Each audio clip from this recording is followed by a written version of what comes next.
தற்போதைய அண்மை செய்தி. கரூர் கூட்ட நெரிசலில் 41 பேர் உயிரிழந்த சம்பவம் தொடர்பாக தாவேக தலைவர் விஜய்க்கு சிபிஐ சம்மன் அனுப்பியிருக்கிறது. அண்மை செய்தியாக நாம் பார்த்து கொண்டிருக்கிறோம். கரூர் கூட்ட நெரிசலில் 41 பேர் உயிரிழந்த சம்பவம் தொடர்பாக தாவேக தலைவர் விஜய்க்கு சிபிஐ சம்மன் அனுப்பியிருக்கிறது.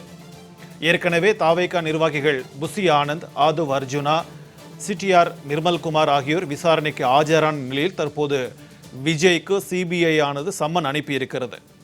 ஏற்கனவே தாவேக நிர்வாகிகள் புசி ஆனந்த், ஆதவ் அர்ஜுனா, சிடிஆர் நிர்மல்குமார் ஆகியோர் விசாரணைக்கு ஆஜரான நிலையில் தற்போது தாவேக தலைவர் விஜய்க்கும் தற்போது சிபிஐ சம்மன் அனுப்பியிருக்கிறது. கரூர் கூட்ட நெரிசலில் 41 பேர் உயிரிழந்த சம்பவம் தொடர்பாக தாவேக தலைவர் விஜய்க்கு சிபிஐ சம்மன் அனுப்பியிருக்கிறது. அண்மை செய்தியாக நாம் பார்த்து கொண்டிருக்கிறோம். இது தொடர்பான கூடுதல் விவரங்களோடு நம்முடன் இணைகிறார் சிறப்பு செய்தியாளர் யோகேஸ்வரன். வணக்கம் யோகேஸ்வரன். தற்போது தாவேக தலைவர் விஜய்க்கு சிபிஐ சம்மன் அனுப்பியிருக்கிறது. அவர் எப்போது ஆஜராக வேண்டும் என்று குறிப்பிடப்பட்டிருக்கிறது. கூடுதல் விவரங்களை பதிவு பண்ணுங்க. சிக்கந்தர், கடந்த ஆண்டு செப்டம்பர் 27ஆம் தேதி கரூர் மாவட்டம் வேலுச்சாமிபுரத்துல தமிழக வெற்றி கழகத்தினுடைய பிரச்சாரத்தின் போது தமிழக வெற்றி கழகத்தின் தலைவர் விஜய் பார்ப்பதற்காக கூட்டிருந்த பலாயிரக்கணக்கானோர் மத்தியில் ஏற்பட்ட கூட்ட நெரிசலில் சிக்கி 41 பேர் உயிரிழக்கிறார்கள். இது முதலில் தமிழக காவல்துறையால் விசாரணை செய்யப்பட்ட நிலையில உச்சநீதிமன்றத்துடைய உத்தரவின்படி இந்த வழக்கினுடைய விசாரணை சிபிஐ வசம் ஒப்படைக்கப்படுகிறது. சிபிஐயும் கரூர் மாவட்டம் வேலுச்சாமிபுரத்திற்கு நேரில் சென்று பல்வேறு ஆவணங்கள், முக்கிய ஆதாரங்களை எல்லாம் திரட்டியிருந்த நிலையில கடந்த ஆண்டு டிசம்பர் மாதம் தமிழக வெற்றி கழகத்தினுடைய முக்கிய நிர்வாகிகள், குறிப்பாக ஆனந்த், ஆதவ் அர்ஜுனா, சிடிஆர் நிர்மல்குமார், அதே போல கரூர் மாவட்டத்தினுடைய தாவேகா செயலாளர் மதியழகன் உள்ளிட்டோர் விசாரணைக்கு ஆஜராக வேண்டும் என்று சம்மன் அனுப்பப்பட்டு 3 நாட்கள் தொடர்ச்சியாக விசாரணை நடத்தப்பட்டு இருந்தது. டிசம்பர் 30ஆம் தேதி வரை இந்த விசாரணை என்பது தொடர்ந்து நீடித்தது. 31ஆம் தேதி நண்பகல் 12 மணி வரைக்கும் இந்த விசாரணை என்பது நீடித்ததை நாம் பார்த்திருக்க முடியும். இந்த நிலையிலே தற்போது தமிழக வெற்றி கழகத்தினுடைய தலைவர் விஜய்க்கும் சிபிஐ தரப்பிலிருந்து சம்மன் அனுப்பப்பட்டிருக்கிறது.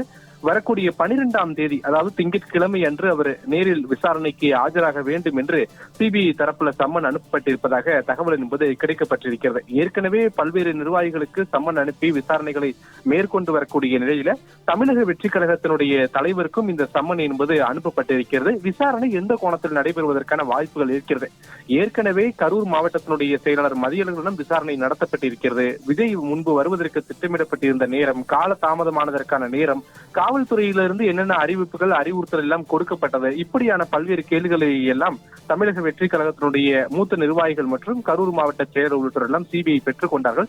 இந்த தகவலின் அடிப்படையில தமிழக வெற்றி கழகத்தினுடைய தலைவர் விஜய் பிரச்சார வாகனத்துல வரும்போது அவருக்கு என்னென்ன மாதிரியான அறிவுறுத்தல்கள் கொடுக்கப்பட்டது என்பது குறித்து எல்லாம் விசாரணை நடத்துவதற்காக தான் தற்போது தமிழக வெற்றி கழகத்தினுடைய தலைவர் விஜய்க்கும் இந்த சம்மன் என்பது அனுப்பப்பட்டிருப்பதாக சொல்லப்படுகிறது.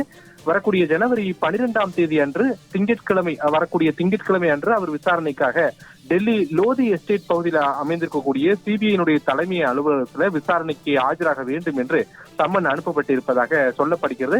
காவல்துறை அதிகாரிகளிடமும் ஏற்கனவே விசாரணை மேற்கொண்டிருக்கிறார்கள். கரூர் மாவட்டத்தினுடைய மாவட்ட ஆட்சியர், மாவட்ட காவல் கண்காணிப்பாளர் மற்றும் இதர துறை அதிகாரிகள் உள்ளிட்டோரிடமும் சிபிஐ விசாரணை நடத்தி அதன் மூலம் கிடைக்கப்பெற்ற தகவல்களை எல்லாம் பெற்றிருக்கக்கூடிய நிலையில ஏற்கனவே தமிழக வெற்றி கழகத்தினுடைய நிர்வாகிகளிடமிருந்து கிடைக்கப்பெற்றக்கூடிய தகவல் மற்றும் தரவுகள், அதே போல காவல்துறையிடமிருந்து கிடைக்கப்பெற்றக்கூடிய தகவல், இதையெல்லாம் அடிப்படையாக கொண்டு விஜயிடம் பல்வேறு கேள்விகள் எழுப்பப்படும் என எதிர்பார்க்கப்படுகிறது. தமிழக சட்டமன்ற தேர்தல் இன்னும் சில மாதங்களில் நடைபெற இருக்கக்கூடிய நிலையில இந்த கரூர் விவகாரம் என்பது சிபிஐ விசாரணையை தீவிரப்படுத்தி வரக்கூடிய நிலையிலே ஏற்கனவே தமிழக வெற்றி கழகத்தினுடைய முன்னணி நிர்வாகிகள் மற்றும் காவல்துறை அதிகாரிகள் உள்ளிட்டோரெல்லாம் சிபிஐ விசாரணை நடத்தி இருந்த நிலையில் தற்போது தமிழக வெற்றி கழகத்தினுடைய தலைவர் விஜய்க்கும் வரக்கூடிய 12ஆம் தேதி விசாரணைக்காக டெல்லியில் இருக்கக்கூடிய சிபிஐ அலுவலகத்தில் நேரில் ஆஜராக வேண்டும் என்று இந்த சம்மன் என்பது அனுப்பப்பட்டிருக்கிறது. சிக்கந்தர், உங்களுடைய விரிவான தகவல்களுக்கு நன்றி யோகேஸ்வரன்.